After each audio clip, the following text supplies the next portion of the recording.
राष्ट्रप्रवाह Vidarbha news में आप सभी का स्वागत है। मैं मनन व्यास और आज की देखते हैं ताजा खबर। विदर्भ की परियोजना प्रभावित किसानों को अनुदान राशि का वितरण मुख्यमंत्री देवेंद्र फडणवीस के हाथों संत ज्ञानेश्वर सांस्कृतिक भवन में आज किया गया। कार्यक्रम में किसानों को संबोधित करते हुए मुख्यमंत्री ने कहा कि कई परियोजनाओं के लिए किसानों की जमीन अधिग्रहण करना होगा। जब मैं मुख्यमंत्री था तब मैंने एक कानून बनाया था, अब कोई भी सरकार आए कम पैसे में जमीन अधिग्रहण नहीं हो सकेगा, किसानों को उचित भुगतान करना होगा। लेकिन एक बात हमने देखी है कि जब हम भूमि अधिग्रहण की घोषणा करते हैं तो किसान ध्यान नहीं देते और धन्ना सेठ उनके पास आकर किसानों से ज़मीन खरीद लेता है और उसी ज़मीन पर 5 गुना ज़्यादा पैसा कमा लेता है, वह भी कर मुक्त। इसलिए जिस स्थान पर भूमि अधिग्रहण होना है वहाँ की ज़मीन न बेचे। मुख्यमंत्री देवेंद्र फडणवीस ने बुधवार को यहाँ सुझाव दिया कि यदि 2 पैसे अधिक देना है तो वह किसानों को दिया जाना चाहिए, व्यापारियों को नहीं। ऐसा मत उन्होंने व्यक्त किया। पूर्व पालकमंत्री श्री जगदीशभाऊ गुप्ता यांना वाढदिवसाच्या हार्दिक शुभेच्छा। शुभेच्छुक आंचल विहार मित्र परिवार अमरावती। भारत के मुख्य न्यायाधीश संजीव खन्ना ने बुधवार को केंद्रीय कानून मंत्रालय को अगले मुख्य न्यायाधीश के रूप में जस्टिस बी.आर. गवई की नियुक्ति की सिफारिश की। न्यायमूर्ति खन्ना को 11 नवंबर को पूर्व मुख्य न्यायाधीश डी.वाई. चंद्रचूड़ के स्थान पर मुख्य न्यायाधीश नियुक्त किया गया था, जो 10 नवंबर को सेवानिवृत्त हुए। खन्ना 6 महीने के छोटे कार्यकाल के बाद 13 मई 2025 को सेवानिवृत्त होंगे। अब बी.आर. गवई की नियुक्ति की जाएगी। परंपरा के अनुसार मौजूदा मुख्य न्यायाधीश अपने उत्तराधिकारी के रूप में सबसे वरिष्ठ न्यायाधीश की सिफारिश करते हैं। इससे पहले कानून मंत्रालय से औपचारिक रूप से न्यायमूर्ति खन्ना से अपना उत्तराधिकारी चुनने का अनुरोध किया गया था। नियुक्त होने पर न्यायमूर्ति गवई भारत के 52वें मुख्य न्यायाधीश होंगे। उनके 14 मई को मुख्य न्यायाधीश के रूप में शपथ लेने की संभावना है। न्यायमूर्ति गवई नवंबर 2025 में सेवानिवृत्त होंगे, इसलिए वह केवल 6 महीने के लिए भारत के मुख्य न्यायाधीश के रूप में काम करेंगे। न्यायमूर्ति गवई को 24 मई 2019 को भारत के सर्वोच्च न्यायालय के न्यायाधीश के रूप में नियुक्त किया गया था। Justice B R. गवई का जन्म 24 नवंबर 1960 को हुआ था और वह महाराष्ट्र के अमरावती के रहने वाले हैं। सामाजिक कार्यकर्ता और बिहार और केरल के पूर्व राज्यपाल स्वर्गीय आर.एस. गवई के पुत्र है। न्यायमूर्ति गवई ने 14 नवंबर 2003 को बॉम्बे हाईकोर्ट के अतिरिक्त न्यायाधीश के रूप में अपना न्यायिक करियर शुरू किया और 12 नवंबर 2025 को स्थायी न्यायाधीश बन गए। पूर्व पालकमंत्री श्री जगदीशभाऊ गुप्ता यांना वाढदिवसाच्या हार्दिक शुभेच्छा। शुभेच्छुक आंचल विहार मित्र परिवार अमरावती। दोस्ती का रिश्ता खून के रिश्ते से भी बेहतर माना जाता है। दुख स्थिति में परिवार और रिश्तेदारों की बजाय दोस्त मदद के लिए आगे आते हैं। दोस्ती का एक ऐसा ही प्रत्यय कामठी में आया। मानसिक तनाव के चलते एक दोस्त ने फांसी लगाकर आत्महत्या कर ली, जिसके बाद एक युवक ने दोस्त की गैर मौजूदगी में जहर खाकर आत्महत्या कर ली। दुर्भाग्यपूर्ण घटना न्यू कामठी शहर में सामने आई। मृत युवक का नाम 28 वर्षीय सचिन देशमुख है। सूत्रों के मुताबिक 28 वर्षीय मोनाल जगनाड़े और सचिन देशमुख के बीच आजीवन दोस्ती थी। चूंकि दोनों बचपन से साथ रहते आ रहे हैं, इसलिए इनका पारिवारिक रिश्ता भी है। प्रत्येक स्थान पर केवल 2 ही जाते थे। दोनों शराब के आदी थे। शराब की लत के कारण मोनाल की पत्नी उसे छोड़कर चली गई थी, जिससे वह तनाव में था। 12 अप्रैल को मोनाल ने घर में फांसी लगाकर आत्महत्या कर ली। दोस्त की अचानक आत्महत्या से सचिन डिप्रेशन में चला गया। 2 दिनों से अपने दोस्त को याद कर सचिन देशमुख ने 14 अप्रैल को घर पर जहर खा लिया। कुछ देर बाद उसकी मां ने देखा कि सचिन के मुंह से झाग निकल रहा है, इसलिए पड़ोसियों की मदद से उसे तुरंत सरकारी अस्पताल में भर्ती कराया गया।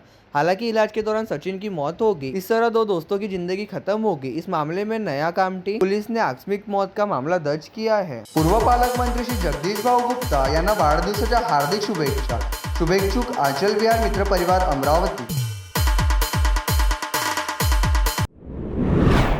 अमरावती विमानतल के उद्घाटन के दौरान एक बार फिर अपने चिर परिचित अंदाज में उपस्थित लोगों को संबोधित किया। एकनाथ शिंदे ने कहा, हमारी पिछली सरकार के दौरान कई परियोजनाएं और योजनाएं बंद हो गई थी, लेकिन हम सत्ता में आए और राज्य की विकास और कल्याण योजनाओं को गति मिली। मैं उस विमान का पायलट था। उस समय देवेंद्र फडणवीस और अजित पवार मेरे सह पायलट थे। अब देवेंद्र फडणवीस हमारे पायलट है और मैं और अजित पवार सह पायलट है। केवल हमारी कुर्सी बदल गई है, लेकिन विकास का विमान वही है और अब यह ऊंचाई पर दौड़ता दिख रहा है।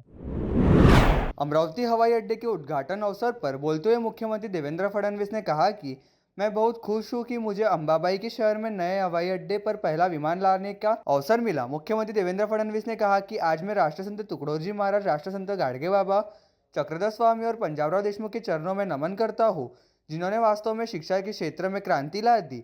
उन्होंने अपनी मां का उल्लेख करते हुए कहा कि अमरावती का मुझ पर कर्ज है।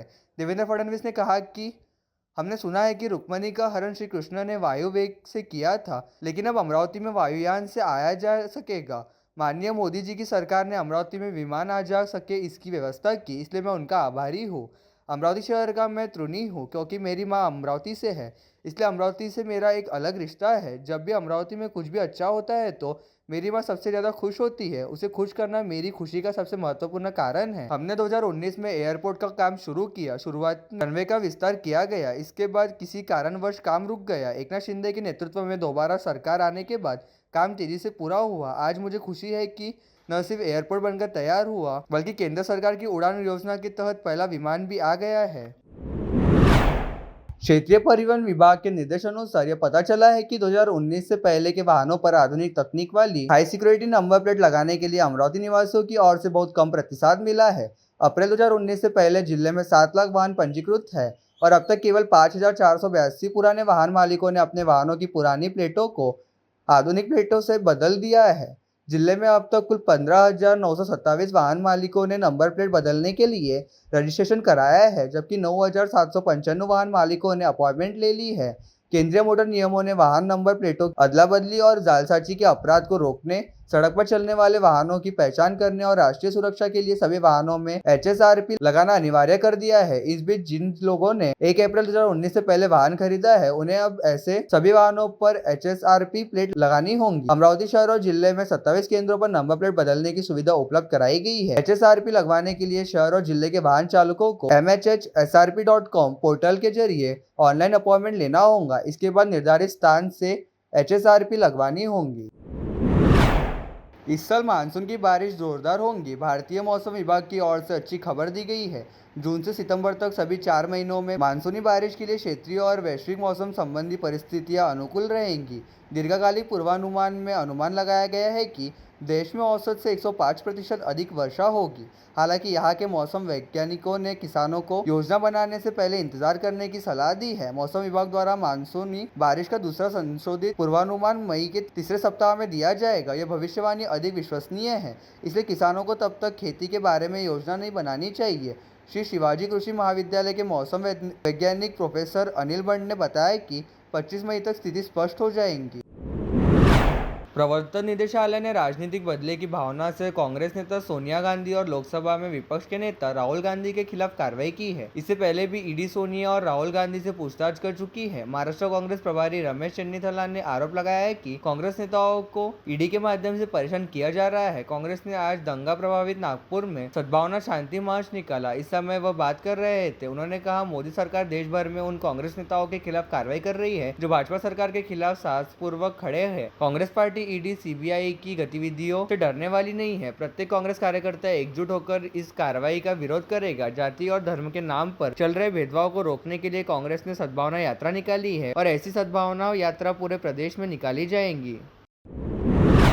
अमरावती जिले के लिए बहुप्रतीक्षित अमरावती विमानतल से अमरावती मुंबई हवाई सेवा का शुभारंभ करने तथा अमरावती विमानतल पर दक्षिण एशिया के सबसे बड़े पायलट ट्रेनिंग सेंटर को मंजूरी देने हेतु राज्य के मुख्यमंत्री देवेंद्र फडणवीस का बडनेरा निर्वाचन क्षेत्र के विधायक रवि राणा तथा भाजपा नेत्री पूर्व सांसद नवनीत राणा की ओर से स्थानीय नवाते चौक पर भव्य दिव्य स्वागत किया गया। राणा की ओर से स्थानीय नवाते चौक पर भव्य दिव्य स्वागत किया गया, जिसके तहत सीएम फडणवीस पर पुष्पवर्षा करने के साथ ही उन्हें जेसीबी मशीन के जरिए हार पहनाकर उनका सत्कार किया गया। और लेटेस्ट न्यूज देखने के लिए राष्ट्रप्रभा चैनल को लाइक और सब्सक्राइब कीजिए।